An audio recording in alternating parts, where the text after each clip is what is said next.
सबसे महत्वपूर्ण ये है, हाल ही में जो चंडीगढ़ का चुनाव हमने और आपने देखा, और आज के समय पर कोई चीज छिपती नहीं है।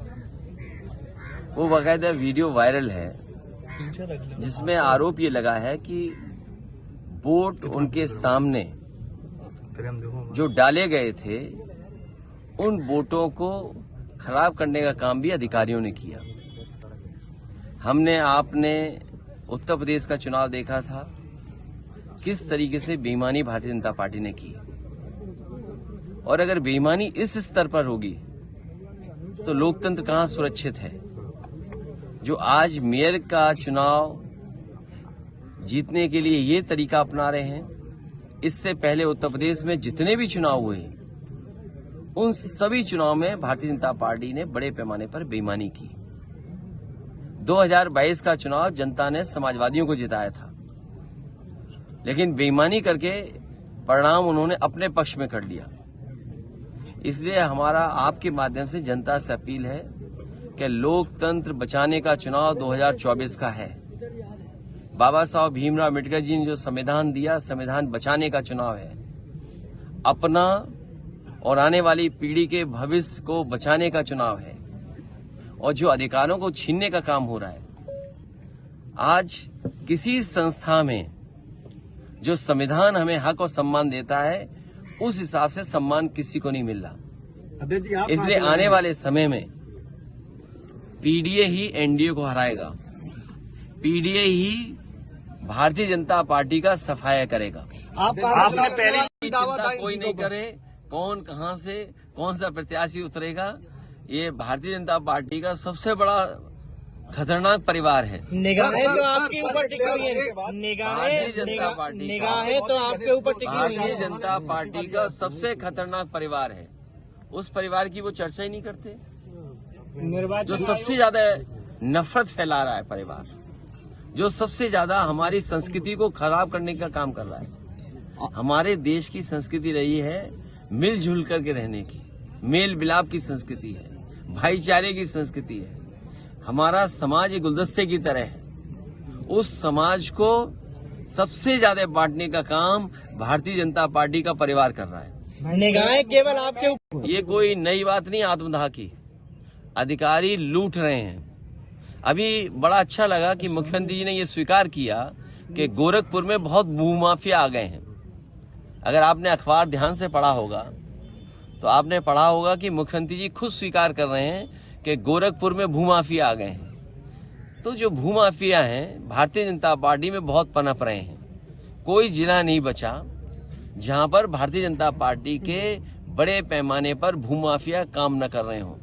जमीन कब्जा कराने का काम, आप पीडीओ को जमीनों को विभागों से किस तरीके से छीना जाए, कानून के माध्यम से उसका दुरुपयोग कैसे किया जाए, भारतीय जनता पार्टी सबसे बड़ी भूमाफिया पार्टी बन गई है।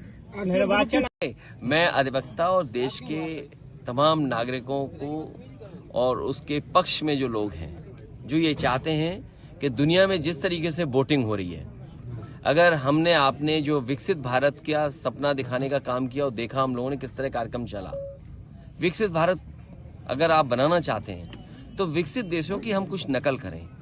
अमेरिका जैसा देश ये आज़ादी देता है कि आप कैसे वोट डालेंगे। जर्मनी है वो बैलेट से वोट डाल रहा है। जापान जहाँ से ईवीएम बनी वो बैलेट से वोट डाल रहा है। यूरोप में तमाम जो विकसित देश हैं वो बैलेट से वोट पड़ रहा है वहाँ पर। आपके देश में बैलेट से वोट क्यों नहीं?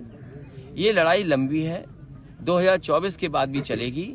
और यहाँ तक कई देशों के कोर्ट्स ने, जो सुप्रीम कोर्ट हैं, जो सबसे प्रीमियर कोर्ट हैं, उनके सबसे ऊंचे कोर्ट हैं, उन तक ने ये कहा है कि अगर आप ईवीएम से वोटिंग कराते हैं तो वो अनकॉन्स्टिट्यूशनल है। अगर आप जर्मनी का पढ़ेंगे तो जर्मनी में ये कोर्ट ने कहा, उनके सबसे बड़े कोर्ट ने, कि अगर यहाँ पर वोट ईवीएम से पड़ेगा, इलेक्ट्रॉनिक मशीन से पड़ेगा, इसका मतलब ये है कि वो अनकॉन्स्टिट्यूशनल है। तो जर्मनी जैसा देश इस तरह की जो ईवीएम से वोट पड़ने की व्यवस्था उसके खिलाफ है, तो आप क्यों नहीं खिलाफ हैं?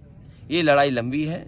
हमें उम्मीद है कि आने वाले समय में जो भी सरकार बनेगी वो उस दिशा में काम करेगी। अभी हम सबको संकल्प भी लेना चाहिए कि इन्हें ईवीएम से ही हरा करके ईवीएम हटाएंगे। एजेंसियों के दुरुपयोग को किस तरह से देखते हैं?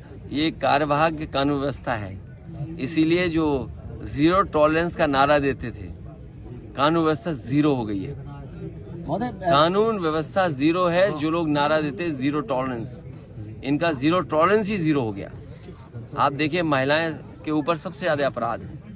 उत्तर प्रदेश का एनसीआरबी का आंकड़ा देखें हम, तो महिलाएं सबसे ज्यादा पीड़ित हैं, दुखी हैं, और उनके साथ सबसे ज्यादा मुकदमे हुए हैं। और फिर जब से ये सरकार आई है, एनसीआरबी का आंकड़ा निकलवा लीजिए, 1 लाख किसान ने आत्महत्या की है। 1 लाख।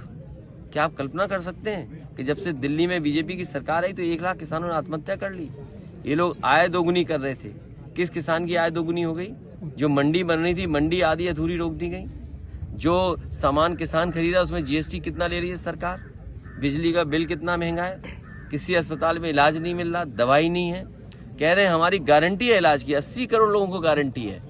गारंटी इस बात की है कि अस्पताल पहुंच जाओगे, इलाज नहीं मिलेगा, इसकी गारंटी है। अगर अस्पताल चले जाओगे, दवाई नहीं मिलेगी, इसकी गारंटी है। और ये गारंटी की जो घंटी बजा रहे हैं इन्होंने, थाली और वो क्या क्या बजाया था,